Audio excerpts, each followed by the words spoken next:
핫쌤입니다. 여러분들이 독해를 많이 어려워하죠.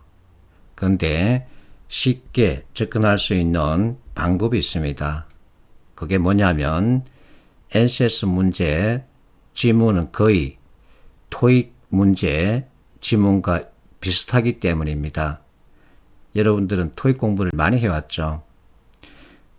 자, NCS는 회사 업무와 관련된 내용이고 토익 역시 생활 영어, 회사 업무와 관련된 내용 서로 관계를 가지고 있죠. 그래서 NCS 문제, 독해, 토익 시험 문제, 지문과 서로 연결하면 많은 도움이 될 겁니다.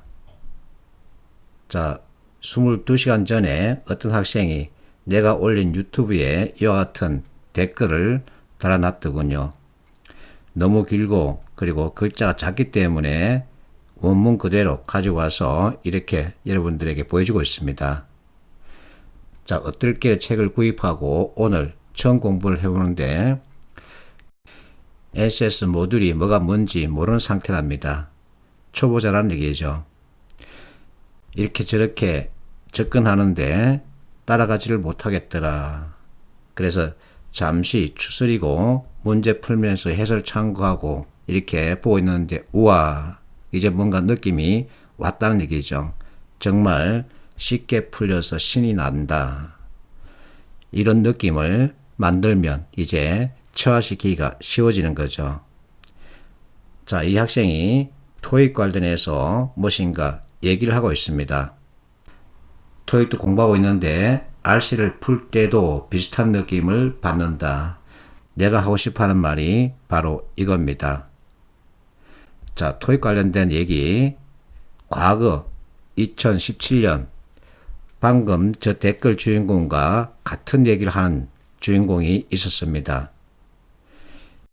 2017년에도 코레일 특강을 열었었는데 티오가 남아있는지 묻고 있습니다. 남아있다 했더니 자, 어떤 발전회사 같은 경우 내 책에서 거의 나왔다. 그래서 이번 기회에 확실히 배우고 싶다 이렇게 말했습니다. 그러면서 자기 성적표를 이렇게 올렸습니다. 단 30일 공부하고 40문제 가운데 35문제를 맞췄다는 겁니다. 놀라운 성적이죠. 그러면서 토익 관련된 얘기를 해주고 있습니다. 자, 내가 포스트랩을 익히라 그러는데 이 포스트랩 틀을 이용해서 토익 문제를 풀었답니다. 그랬더니 2주 만에 835점을 만들 수 있었다는 거죠. 자, 유튜브 동영상 댓글 같은 얘기입니다. RC를 풀 때도 비슷한 느낌을 받는다. 아무래도 주제 문제나 글의 흐름, 단락 채우기 이와 같은 것을 늘 하기 때문인가 보다. 결국은 정형화된 틀이 있었다는 겁니다. 이게 중요하죠. 자, 이 친구나 글을 보는 눈을 가지고 있다는 얘기입니다. 그래서 내가 자꾸만 글을 보는 눈을 만들자고 하는 거죠. 자, 여러분들이 지문에서 만나는 글은 여러분들이 쓴 글이 아니죠. 그래서 상대방 의사인데 이 지문은 아무나 쓴 글이 아니죠. 전문가들이 쓴 글 가운데서도 아주 잘된 글을 보여주면서 판단하게끔 만듭니다. 그러면 전문가들은 글을 아무렇게나 쓸까? 아니면 정형화된 틀을 사용할까? 정형화된 틀을 사용하는 거죠. 그 정형화된 틀, 사부고성, 이항대리 포스트랩 꼬리 물기 대표 선수입니다. 그래서 여러분들이 이렇게 전문가들이 글을 쓸 때 사용하는 틀을 익혀버리면 답을 찾는 데 필요한 정보만 골라서 볼 수 있는 거죠. 그러면 선택지 진입 판단 빠르고 정확하게 할 수 있습니다. 이것을 하자는 겁니다. 사부고성과 포스트랩 서로 유기적인 관계를 가지고 있습니다. 사부고성 맞다 그렇다 그러나 내 의견 왜냐면 때문이다 그러므로 따라서 자, 이 관계를 이해하고 포스트랩 why, what, how, if 역시 서로의 관계를 이해하면 세상을 보는 눈이 달라집니다. 그리고 제목 찾는 문제, 주제 찾는 문제 이와 같은 문제를 만나면 어디서 찾느냐 이것을 익히는 거죠. 그걸 읽고서 차질을 하지 말고 주제 같은 경우 A와 B 관계로 보자. 그리고 제목 같은 경우 지문이 논설문이면 어디에서 찾고 설명문이면 어디서 찾는다. 이게 공식입니다. 이렇게 공식 그 자체를 익혀버리면 보자마자 답을 바로 정할 수 있는 거죠. 자, 8월 18일입니다. 이번 특강에 참여하고 있는 학생들 그들을 대상으로 만든 단톡방인데 어떤 학생이 이와 같은 문제를 쭉 올리면서 뭐라고 하고 있습니다. 내가 봤더니 모의고사인가 보죠. 자, 이번 문제 주제를 묻고 있습니다. 주제는 무엇과 무엇의 관계죠. 그리고 사부 구성 그럼으로 따라서 잡혔죠. 그러면 자기 의견을 한 번 더 다시 정리 강조했죠. 이것만 읽으면 되는 거죠. 그리고 이제 환자 선택 이렇게 대조해서 맞춰가면 되는 겁니다. 이렇게 쉽게 하자는 거죠. 이거 언제 다 읽고 해석해서 진입 파악하겠느냐. 그 사실은 전문가들도 못하는 일입니다.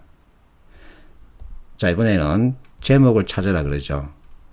자, 전문가들은 첫머리에 자기가 던지고 싶어 하는 메시지 키워드를 툭 내세우고 이거 위주로 쭉쭉쭉 설명해 가다가 마지막에 정리 강조합니다. 그래서 머리와 꼬리 위주로 읽으라는 거죠.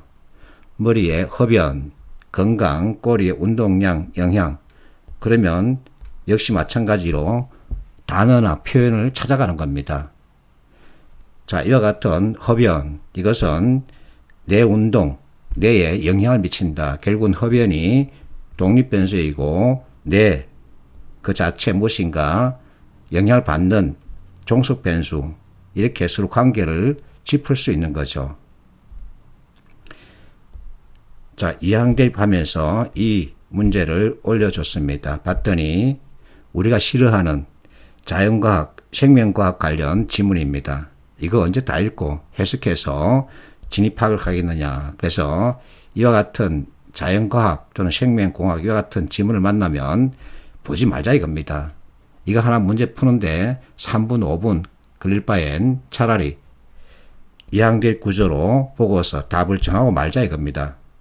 자, 1번, 2번, 3번, 4번, 5번 선택지 진술 특징 가지고 나누면 1번 RNA죠. 3번, 4번, 5번. 근데 2번은 DNA입니다. 그럼 답은 2번 해야죠. 이렇게 하면 이 어려운 문제 푸는데 10초도 안 걸립니다. 이렇게 하면 갑자기 신기하다, 신이 난다. 이와 같은 느낌이 드는 거죠. 이렇게 하면 시간 부족으로 찍고 나오는 이와 같은 현상은 방지할 수 있습니다. 그리고 더 좋아지면 의사소통 제한된 시간에 2번이나 풀고 시간이 남았다 이렇게 말하고 있죠. 그러면 기분 좋죠. 그래서 이론에서 비롯된 개념 가지고 보자는 겁니다. 여러분들은 20년간 학교에서 이론 공부를 했는데 이 엄청난 양에서 비롯된 개념 역시 많습니다. 그러나 NCS 문제를 푸는 데는 이 같은 개념이 전부 다 필요한 게 아니고 특정 개념이 있습니다. 그 개념을 이 책에 이렇게 내가 담아놨죠. 이 책을 통해서 개념을 익히고 산업 현장을 보자는 겁니다. 그러면 이론에서 비롯된 개념 가지고 보기 때문에 쉽고 정확하게 볼 수 있죠. 그러면 역시 정답률을 높일 수 있습니다. 이렇게 해서 우리가 원하는 면접 열차 타면 최소 비용, 최대 효과를 꾀할 수 있는 거죠. 나는 그렇게 생각합니다. 그래서 독해, 비법을 찾으려고 하지 말고 토익 문제 풀었던 그 스킬을 그대로 연결하면 됩니다. 화이팅 하십시오.